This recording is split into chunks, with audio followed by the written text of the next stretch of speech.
Law of അട്രാക്ഷനിൽ let it go എന്താണെന്ന് നോക്കാം. നമ്മൾ യൂണിവേഴ്സിൽ വിശ്വസിക്കുന്നുണ്ട്, പല കാര്യങ്ങളും ആഗ്രഹിക്കുന്നുണ്ട്, അതിനുവേണ്ടി അഫർമേഷൻസും മെഡിറ്റേഷൻസും മാനിഫെസ്റ്റേഷൻസും എല്ലാം ചെയ്യുന്നുണ്ട്. പക്ഷേ അതിൽ ചിലതൊക്കെ ലഭിക്കാതെ പോകുന്നുമുണ്ടല്ലേ. അപ്പോൾ എവിടെയാണ് നമുക്ക് തെറ്റുന്നത്? നമ്മൾ പലപ്പോഴും മറന്നു പോകുന്ന ഒരു ഘടകമാണ് ലെറ്റ് ഗോ അല്ലെങ്കിൽ ലെറ്റ് ഇറ്റ് ഗോ ചെയ്യുക എന്നത്. ഇന്ന് നമുക്ക് അതിൻ്റെ ശക്തിയും അർത്ഥവും മനസ്സിലാക്കാം. ലെറ്റ് ഇറ്റ് ഗോ എന്നാൽ ഇല്ലാതാക്കുക എന്നല്ല, നിങ്ങളുടെ ആഗ്രഹം വിട്ടുകളയുക എന്നുമല്ല. നമ്മുടെ ആഗ്രഹത്തെ പറ്റിയുള്ള എന്തെങ്കിലും ആകുലതയുണ്ടെങ്കിൽ, അല്ലെങ്കിൽ നെഗറ്റീവായിട്ടുള്ള ചിന്തകളുണ്ടെങ്കിൽ, ഭയമുണ്ടെങ്കിൽ എന്നിവ വിട്ടുകളയുക എന്നതാണ് അതിൻ്റെ അർത്ഥം. ഒരു ഉദാഹരണം പറഞ്ഞാൽ, നമ്മളൊരു ഹോട്ടലിൽ ഭക്ഷണം ഓർഡർ ചെയ്യുന്നു. അപ്പോൾ ഓർഡർ പറഞ്ഞതിന് ശേഷം നമ്മൾ എന്ത് ചെയ്യും? ആ ഭക്ഷണം വരാൻ വേണ്ടി വെയിറ്റ് ചെയ്യുകയാണ് അല്ലേ. അത് ഉറപ്പായും നമ്മുടെ കൈകളിലേക്ക് എത്തും എന്ന വിശ്വാസം നമുക്കുണ്ട്. അതുപോലെ ലോ ഓഫ് അട്രാക്ഷനിലും വിശ്വസിക്കേണ്ടത് അതാണ്. നമുക്ക് തീർച്ചയായും എന്ത് വേണം? വിശ്വാസം വേണം. പക്ഷേ ചിന്തകളുടെ ഭാരം വേണ്ട. നമ്മൾ ദിനം പ്രതി അഫർമേഷൻസ് അല്ലെങ്കിൽ മാനിഫെസ്റ്റേഷൻസ് ചെയ്യുന്നവരാണ്. അങ്ങനെ ചെയ്യുന്നവർക്ക് ലെറ്റിംഗ് ഗോ അല്ലെങ്കിൽ ലെറ്റ് ഇറ്റ് ഗോ എത്രത്തോളം പ്രാധാന്യമുള്ളതാണെന്ന് നോക്കാം. നമ്മളൊരു ആഗ്രഹത്തിൽ വല്ലാതെ പിടിച്ചു നിൽക്കുകയാണെന്ന് വിചാരിക്കുക. അപ്പോൾ നമ്മളിൽ നിന്ന് പുറപ്പെടുന്ന ഊർജം എന്ന് പറയുന്നത്, എനിക്കതില്ല, എനിക്കിപ്പോൾ അത് വേണം, എനിക്കൊന്നും സാധിക്കില്ല എന്നുള്ളതാണ്. ഒരു ഉദാഹരണം പറഞ്ഞാൽ, നിങ്ങളൊരു കാറ് വാങ്ങിക്കാൻ ആഗ്രഹിക്കുന്നു, അല്ലെങ്കിൽ നിങ്ങളുടെ സുഹൃത്തിൻ്റെ കയ്യിലൊരു പുതിയ കാറുണ്ട്. അത് കാണുമ്പോൾ നിങ്ങൾക്കൊരു ആഗ്രഹം വരികയാണ്, ഈ കാർ എനിക്ക് വേണം. അപ്പോൾ നമ്മുടെ ഉള്ളിൽ ജനിക്കുന്ന ഊർജമെന്ന് പറയുന്നത്, എനിക്കിതില്ല ഇപ്പോൾ, എനിക്കിപ്പോൾ അത് വേണം, എന്നെക്കൊണ്ട് ഇത് സാധിക്കുമോ അല്ലെങ്കിൽ സാധിക്കില്ല, അങ്ങനെയുള്ള നെഗറ്റീവ് ചിന്തകൾ വരും. ഇതൊക്കെ അഭാവ ഊർജം നൽകുന്നു എന്ന് പറയുന്നു. യൂണിവേഴ്സ് നമ്മൾ പറയുന്നത് അല്ല കേൾക്കുന്നത്, നമ്മളുടെ വൈബ്രേഷൻ അല്ലെങ്കിൽ ഫ്രീക്വൻസിയാണ് കേൾക്കുന്നത്. നമ്മൾ എന്താണോ പറയുന്നത് അല്ലെങ്കിൽ നമ്മൾ എന്താണോ ചിന്തിക്കുന്നത്, അതെല്ലാം വൈബ്രേഷൻസിൻ്റെ രൂപത്തിൽ ആണ് യൂണിവേഴ്സ് സ്വീകരിക്കുന്നത്. ഇതാണ് നമ്മൾ അറിഞ്ഞിരിക്കേണ്ട വസ്തുത.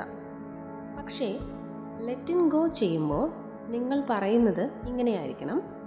അതായത്, എനിക്ക് വിശ്വാസമുണ്ട്, ഒരു കാറാണെങ്കിൽ അതെനിക്ക് കിട്ടും എന്നെനിക്ക് വിശ്വാസമുണ്ട്, എല്ലാം സമയം പോലെ നടക്കും, അല്ലെങ്കിൽ അത് വരുന്നതിന് മുൻപേ ഞാൻ വളരെയധികം സന്തോഷത്തിലാണ്. ഇതുപോലെ നമ്മളുടെ ചിന്തകൾ എനർജി ഷിഫ്റ്റ് ചെയ്താൽ ആ ആഗ്രഹം അതിൻ്റെ വഴി കണ്ടെത്തും. ഇത് ശാന്തമായ ഒരു സറണ്ടർ പോലെയാണ്. നമ്മൾ എന്താണോ ആഗ്രഹിക്കുന്നത് അതിൽ നിന്നും ഒരകലം വയ്ക്കുക. എനിക്കിത് വേണം, പക്ഷേ അത് വൈകിയാലും ഞാൻ സന്തോഷവാനാണ്, ഇങ്ങനെ വേണം ചിന്തിക്കാൻ. ഇനി സമയത്തിൽ വിശ്വാസം വയ്ക്കുക. അതായത്, എല്ലാം ശരിയായ സമയത്ത് തന്നെ നടക്കും എന്ന് വിശ്വസിക്കുക. അതിനു വേണ്ടി ഒരിക്കലും കാത്തിരിക്കരുത്, സന്തോഷത്തോടെ മുന്നോട്ട് പോവുക. ഇപ്പോൾ നിങ്ങൾക്കുള്ള കാര്യങ്ങളിൽ വളരെയധികം ഗ്രേറ്റ്ഫുള്ളായിരിക്കുക. അതായത്, ഇന്ന് എനിക്ക് എന്തൊക്കെയുണ്ടോ അതിൽ ഞാൻ സന്തോഷവാനാണ്. അതായത്, നമുക്ക് വീടുണ്ട്, നമുക്ക് കുടുംബമുണ്ട്, ജോലിയുണ്ട്, പൈസയുണ്ട്, അല്ലെങ്കിൽ വീട്ടിൽ അമ്മയുണ്ട്, അച്ഛനുണ്ട്, നമുക്ക് ആഹാരമുണ്ട്. ഇതിലെല്ലാം നമ്മൾ എന്തായിരിക്കണം? ഗ്രേറ്റ്ഫുള്ളായിരിക്കണം. നമ്മൾ അറിഞ്ഞിരിക്കേണ്ട വസ്തുത, നാം എന്ത് ആഗ്രഹിച്ചാലും അത് നമുക്ക് ഉദ്ദേശിച്ചിരിക്കുമ്പോൾ മാത്രമേ കിട്ടുകയുള്ളൂ. അതിന് ഏറ്റവും അനുയോജ്യമായ സമയത്ത് മാത്രമേ അത് സംഭവിക്കുകയുള്ളൂ. ലെറ്റ് ഇറ്റ് ഗോ ചെയ്യുമ്പോൾ പലരും ചെയ്യുന്ന ചില പിഴവുകൾ എന്തൊക്കെയാണെന്ന് നമുക്ക് നോക്കാം. ഒന്നാമതായിട്ട്, ഫേക്ക് ലെറ്റ് ഇറ്റ് ഗോ ചെയ്യുക. പുറമേ ഞാൻ വിട്ടതായി പറയുകയും പക്ഷേ ഉള്ളിൽ ഒരു ഭയം അല്ലെങ്കിൽ ഒരു സംശയം പോലെയുള്ള ചിന്തകൾ ഉണ്ടാകുന്നതിനെയാണ് നമ്മൾ ഫേക്ക് ലെറ്റ് ഇറ്റ് ഗോ എന്ന് പറയുന്നത്. അത് യൂണിവേഴ്സിനെ കൺഫ്യൂസ് ചെയ്യിക്കുകയാണ് ചെയ്യുന്നത്. അപ്പോൾ നമുക്ക് എന്തെങ്കിലും തരത്തിലുള്ള ആഗ്രഹങ്ങളുണ്ടെങ്കിൽ ആ ആഗ്രഹങ്ങളെ നമ്മൾ എന്ത് ചെയ്യും? പൂർണ്ണമായും വിടുക. രണ്ടാമത്, ഓവർ തിങ്ക് ചെയ്യുക. അതായത്, ഇതുവരെ എനിക്ക് കിട്ടിയില്ലല്ലോ, എന്താ ഇത്രയും വൈകുന്നത്? ഞാൻ എന്തെങ്കിലും തെറ്റുകൾ ചെയ്തിട്ടുണ്ടോ? അല്ലെങ്കിൽ ഞാൻ ചെയ്ത മാനിഫെസ്റ്റേഷനിൽ എന്തെങ്കിലും പ്രശ്നമുണ്ടോ? ഇതെന്താണ് സംഭവിക്കാത്തത് എന്നുള്ള ചിന്തകളൊക്കെ നമുക്ക് വരും. അതായത് ഓവർ തിങ്ക് ചെയ്യാം. ഈ ചോദ്യങ്ങൾ നമ്മുടെ ആഗ്രഹങ്ങളെ തടഞ്ഞു നിർത്തുകയാണ് ചെയ്യുന്നത്. അപ്പോൾ ശരിയായ ലെറ്റ് ഗോ ചെയ്താൽ നമ്മുടെ ആഗ്രഹങ്ങൾ എന്ത് തന്നെയാണെങ്കിലും അതിൻ്റെ സമയത്ത് അത് വരട്ടെ എന്ന് ചിന്തിക്കുക. അപ്പോൾ അതിനായിട്ട് കുറച്ച് അഫർമേഷൻസ് കൂടി. ഒന്നാമതായിട്ട്, എനിക്ക് വേണ്ടത് അതിൻ്റെ ശരിയായ സമയത്ത് നടക്കും. ഞാൻ സന്തോഷത്തോടെ വിട്ടുകൊടുക്കുന്നു. യൂണിവേഴ്സിൽ എനിക്ക് പൂർണ്ണ വിശ്വാസമുണ്ട്.